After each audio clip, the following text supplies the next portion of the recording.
ሰላም ጤና ይስጥልኝ ውድ የዩቲዩብ ተከታታዮቼ እንደምን ቆያችሁልኝ? በዛሬው ዕለት ይዤላችሁ የመጣሁት መረጃ አንዲት ወጣት በቅናት በመነሳሳት የ2 ዓመት ፍቅረኛዋን ብልት መቁረጧ ተረጋግጧል።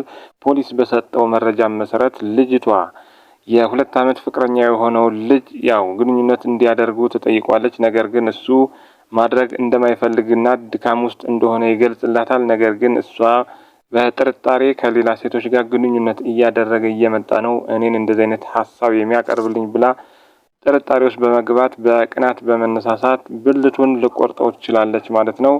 ተጎጂውም በሆስፒታል በመሄድ ሕክምና እየተደረገለት ይገኛል። ነገር ግን የደረሰበት ጉዳት ከፍተኛ በመሆኑ የተነሳ ዳግም ግንኙነት ማድረግ እንደማይችል ሐኪሞቹ ገልጸዋል ማለት ነው። ልጅቷም ይህንን ድርጊት ካደረገች በኋላ በአቅራቢያ ወደሚገኝ ፖሊስ ጣቢያ በመሄድ እጇን ልትሰጥ ትችላለች።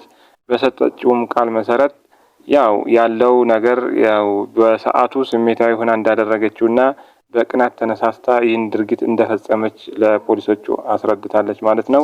ከእንደዚህ አይነት ውሳኔ ራሳችንን እንጠብቅ እላለሁ።